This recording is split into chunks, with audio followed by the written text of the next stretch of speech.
Everything you need to know about Las Vegas Motor Speedway.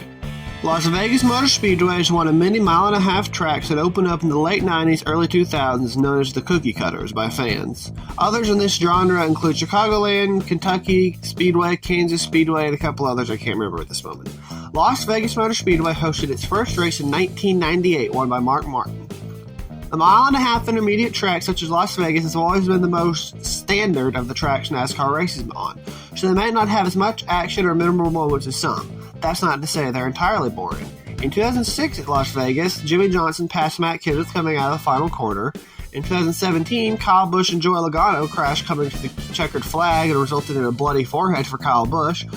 And in 2022, Kyle Larson ran Bubba Wallace into the wall and Bubba retaliated by wrecking Kyle Larson. Bubba wasn't done after this and confronted Larson in the infield after wrecking him. He was suspended for a race as a result of this. To the untrained eye, the intermediate tracks were the epitome of just driving around in circles, but if you sit down and watch, they're still racing. Especially with the next-gen car, what was previously seen as the least interesting track type now consistently have some of the best racing.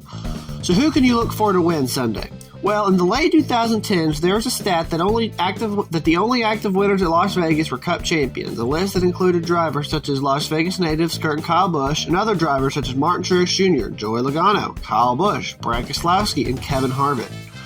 The one outlier to that was Martin Truex Jr. When he won there in the spring of 2017, he was not a championship, but he went on to win 8 races in the championship that year. The same is true for Kyle Larson in 2021, but Denny Hamlin, who is still not a champion as of now, won the full Las Vegas race that year. Thing is, Hamlin put up extremely comparable numbers to Larson in 2021, so he's certainly championship caliber.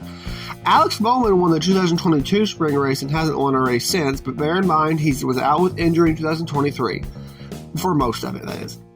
Then William Byron won there in the spring of 23, kicking off a 6-win season, but fell short of the championship. The point I'm trying to make is that Las Vegas is a track where the top drivers prevail. Chances are whoever wins this Sunday will be setting himself up to have a strong season.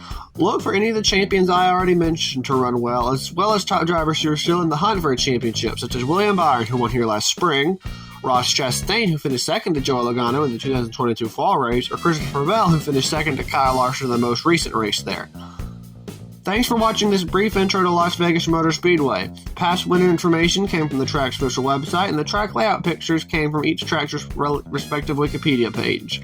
Check out what happened last time at Las Vegas or miss nothing here, and be sure to check out the Pennzoil 400 presented by Jiffy Lube this Sunday, March 3rd at 3:30 Eastern on Fox. And sorry this one is so late, it's just been I kind of fell behind. And I will see you in the next video.